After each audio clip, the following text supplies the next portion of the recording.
Namaskar, friends. Today we will talk about the importance of decision making and utilizing the pathway of emotionality versus rationality. And whenever we make any decision, we are either being emotional or we are trying to be rational. Now, the thing that we have to do most of the times is to be rational. And the thing that baits us most of the times is inciting emotions. So let's first understand what is an emotional decision and what is a rational decision. The rational decision is the decision that is more evolved and is made through the forebrain, the neocortex. In the Gita pathway of Indriyani, Man, Buddhi, and Saw, the rational pathway depicts delineating intellect. That is the ability to make a decision from a neutral standpoint without having any ego identification attachments. So the rational decision is the cool-headed decision. The rational decision is the decision or the response that you give when you take your time to create a reply. So the reactionary decision is impulsive, is emotional, whereas responsible decision is rational. Now, most of the decisions have to be made as rational. So take your time, think about it. Don't blurt a response right away in the spur of the moment. And the opposite of this is the emotional response. The emotional response incites your paleocortex or the primitive brain, which represents the limbic system, which represents the hippocampus, which represents, the hypothalamus.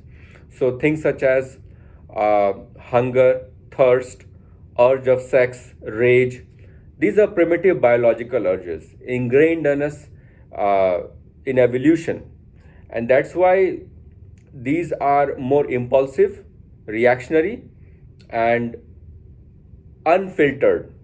They are unmitigated responses. And most of the times in the civilized society, impulsive, reactionary, emotional responses are the ones that will come back to bite you. They will have repercussions and you will repent saying something which you said which should not have said. So that is representative of the emotional brain. Now, I told you most of the times we have to use the rational brain to make a decision while we will be baited by the circumstances, situations, the gunas, the environment to make a reactionary response, the hormonal surge response, which is what we will repent later as the emotional response. Now, in very few, why is the mind, first question, why is the mind triggered to create an automatic emotional response? Because it incites the paleocortex, which is the first part of the brain through which the impulses will travel. And once it is letting it go through, then it goes to the forebrain. So basically, because it's a natural instinct, your primitive brain instinct, that is why you will create a response more so, because this is also a protective response. It's like inflammation. Today, in today's world, you don't need that much inflammation. In yesterday's world, 200 years ago, there was more need for inflammation to fight the dust, dirt, injury, animal bites that you were getting. Today's world, the food itself is creating inflammation. So what was a friend in the past has become a foe. It's true for inflammation, it's true for emotional responses. Because we don't need so much of the primitive brain, urge of thirst, hunger, these things we are overeating and creating more cravings and hence more downfall. Your friend has become your foe. That is the problem of the paleocortex. But also, not only because it's first in evolution, but also the reason why emotional responses are what we are attracted towards is because it boosts your ego.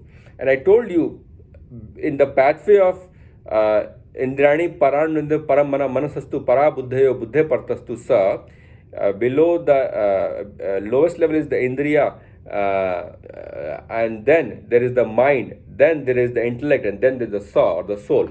So below is the emotional response coming from the indriyas, because they are creating instant gratification. They are creating sense of pleasure, sense of pain. Some people love sad songs. That is also a kind of desire to listen to those songs. It creates a good feeling. So you will see these are all modalities of indriya excitation, sensual excitation. And also, because the senses itself are under the control of ego, because ego is the first to impart in Mahaprana before life begins and all the senses form, the mind forms, the intellect forms, and then you realize there's a soul. The ego is bolstered when you have an emotional response. You have more attention. You have found a purpose. So you have a newfound purpose, and you were sitting and getting bored because there's nothing to do, and now you have a sudden fire flame inside you that you have to do something. So it creates a sense of purpose for good or bad, and that itself incites the emotional pathway. The emotional pathway is not the rational pathway, and the emotional pathway is the pathway that causes more pain. Like the rajasic force, yadagre vishmi pariname amritopam tat sukham satukam vishay indriya sangad yadagre amritopam pariname vishmi tat sukham rajasansmritam. So the emotional response is a rajasic response, whereas the rational response is a sattvic response. It will feel painful in the beginning, but in the end it will feel good. Rajasic response, when it touches with the indriya in first flame, fire, it will feel good, amrit, but in the end it will feel like poison. So that is why there is long-term pain, suffering involved in your rajasic response of the emotional retaliation or the emotional response. So very rarely in life you have to create emotional response. That's why the emotional response is important, but it is very powerful and it has to be used at the right time. So of course there will be emotional response when there's a calamity, catastrophe in your life. That can be seen as a catastrophe even as a neutral standpoint. If your family is being hurt, if you are being hurt, if there is something that is vile, that is wrong, that you see in front of your eyes, then you have to take the path of dharma and re-establish it. So you have to die for that cause.